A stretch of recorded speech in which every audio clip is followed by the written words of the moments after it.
அடுத்ததா நம்ம பார்க்க போறது ஓம் விதி. இந்த விதியை கொடுத்தவர் ஜார்ஜ் சைமன் ஓம் அப்படிங்கிற ஒரு ஜெர்மன் இயற்பியலாளர். இவர் கொடுத்த விதி என்ன அப்படின்னா, மின்னோட்டத்திற்கும் மின்னழுத்த வேறுபாடு இரண்டுக்கும் இடையே உள்ள தொடர்பு தான் ஓம் விதி. அதாவது இப்போ ஒரு சர்க்கியூட் எடுத்துட்டோம் அப்படின்னா அதுல மின்னோட்டம் பாய்கிறது. இரண்டு புள்ளிகளுக்கு இடையே பார்த்தோம்னா மின்னழுத்த வேறுபாடு இருக்கு. ஸோ இந்த சர்க்கியூட்ல இருக்கிற இந்த மின்னோட்டத்துக்கும் இந்த மின்னழுத்த வேறுபாட்டுக்கும் உள்ள தொடர்பு என்ன அப்படிங்கிறது தான் ஓம் விதி.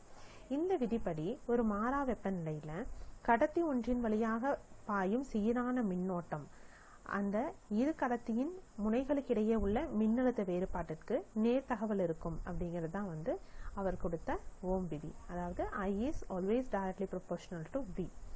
இதை இன்னொரு மாதிரி எப்படி எழுதலாம்னா I divided by V அப்படிங்கிறது ஒரு மாறிலி அப்படின்னு எழுதலாம். இந்த மாறிலியுடைய மதிப்பு எவ்வளவா இருக்கும் அப்படின்னா 1/R அப்படின்னு சொல்றாங்க.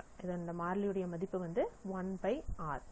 Therefore I is equal to 1/R into V அப்படின்னு சொல்லலாம். அல்லது V is equal to IR அப்படின்னு சொல்லலாம். இதை கிராஸ் மல்டிப்ளை பண்ணோம் அப்படின்னா இந்த R into I ஈக்குவேஷன்ல ஒரு சைடு வந்துடும், V ஒரு சைடு இருக்கும். So V is equal to IR அப்படின்னு சொல்லலாம். இதுதான் ஓம் விதி அப்படின்னு நம்ம சொல்றோம். அதாவது மாறாத வெப்பநிலையில இப்ப ஒரு கடத்தி எடுத்திருக்கோம். அந்த கடத்தியின் வழியாக பாய்கின்ற மின்னோட்டம் இந்த கடத்தியின் இரு முனைகளுக்கு இடையே உள்ள மின்னழுத்த வேறுபாட்டிற்கு நேர் தகவல் இருக்கும். அதாவது மின்னோட்டம் அதிகரித்தால் மின்னழுத்த வேறுபாடு அதிகரிக்கும், மின்னழுத்த வேறுபாடு அதிகரிச்சதுன்னா மின்னோட்டம் அதிகரிக்கும். இதுதான் நேர் தகவல். அப்போ அதோட மாறிலியோடைய மதிப்பை நம்ம 1/R அப்படின்னு கொடுக்கிறோம். எனவே I is equal to V/R அல்லது V is equal to IR அப்படிங்கிறது ஓம் விதி.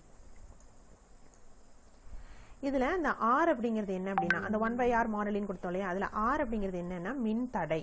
அதாவது அந்த ஏதாவது என்ன கடத்தி நம்ம எடுத்துக்கிறோமோ அந்த கடத்திக்குன்னு ஒரு மின்தடை இருக்கும் இல்லையா, அதுதான். ஒரு குறிப்பிட்ட பொருளுக்கு எடுத்துக்காட்டா நிக்ரோம் எடுத்திருக்கோம்னு வச்சுக்கோங்களேன், குறிப்பிட்ட வெப்பநிலையில அந்த மின்தடை ஒரு மாறிலியான மதிப்பு. ஸோ அதனாலதான் மின்னழுத்த வேறுபாடு Vயும் மின்னோட்டம் ஐயும் ஒன்றுக்கொன்று நேர் தகவல் இருக்கிறதுனால V மற்றும் ஐயோடைய வரைபடம் எப்படி இருக்கும் அப்படின்னா ஒரு நேர்கோடா இருக்கும். அதாவது V அதிகரிச்சுட்டே போச்சு அப்படின்னா ஐயும் அதிகரிச்சுக்கிட்டே போகும், நேர் தகவல். எனவே இதற்கு இரண்டுக்கும் இடையில ஒரு கிராஃப் வரைஞ்சோம், வரைபடம் வரைஞ்சோம்னா அது ஒரு நேர்கோடு மாதிரி கிடைக்கும் அப்படிங்கறத காமிச்சிருக்காங்க. அடுத்தது ஒரு பொருளோட அந்த மின்தடை R அப்படின்னா என்ன அப்படின்னு பார்க்கலாம். இப்போ உதாரணமா நிக்ரோம் கம்பி எடுத்துக்கலாம் அப்படின்னு சொன்னோம் இல்லையா. இந்த நிக்ரோம் கம்பி ஒன்னை எடுத்துட்டு அதை ஒரு மின்கலம் சாவி மற்றும் மின்தடை மாற்றி இதோட தொடர்பா ஒரு தொடரா இணைச்சிருக்கும். அதுதான் நம்ம பார்த்த அந்த சர்க்கியூட். இங்க பார்த்தோம் அந்த சர்க்கியூட்.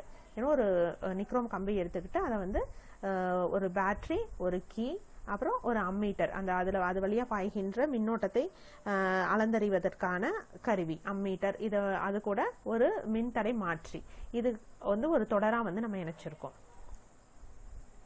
சாவி மூடிய நிலையில மின்தடை மாற்றியில மின்மாற்றம் செஞ்சு பல்வேறு மின்னழுத்தங்களுக்கு மின்னோட்டத்தை கணக்கிட முடியும். எதா அப்படின்னா இந்த ரியோஸ்டேட் இருக்கு இல்லையா, இதை அட்ஜஸ்ட் பண்றது மூலமா இந்த வோல்டேஜ் மாத்தலாம். ஸோ அந்த ஒவ்வொரு குறிப்பிட்ட வோல்டேஜுக்கும் இந்த அம்மீட்டர்ல என்ன ரீடிங் காமிக்குது, அளவு காமிக்குது அப்படிங்கறத வச்சு நம்ம ஒரு அட்டவணையா கொடுக்கலாம். அதாவது இந்த வியுடைய அளவு நம்ம நிர்ணயிச்சுக்கிட்டு இந்த ரியோஸ்டேட்டை மாத்துறது மூலமா நிர்ணயிச்சுக்கிட்டு இதுல ஏல என்ன அம்மீட்டர்ல என்ன அளவீடு காமிக்குதோ அதை அப்படியே ஒரு அட்டவணையா குறிச்சிட்டு வரலாம்.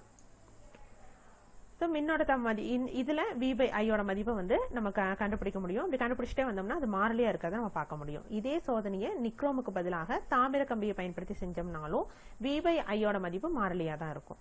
எனவே ஒரே மின்னழுத்த வேறுபாட்டுக்கு மின்னோட்டத்தோட மதிப்பு மாறுபடுவதை நம்ம தெரிஞ்சுக்க முடியும். இது போல தாமிர கம்பிக்கு பதிலாக அலுமினிய கம்பி மாற்றும் போதும் அது V/Iயோட மதிப்பு மாறாம தான் இருக்கும். எனவே V/Iயோட மதிப்பு மாறிலி அப்படிங்கறத நம்ம ஈஸியா கணக்கிட்டுறலாம்.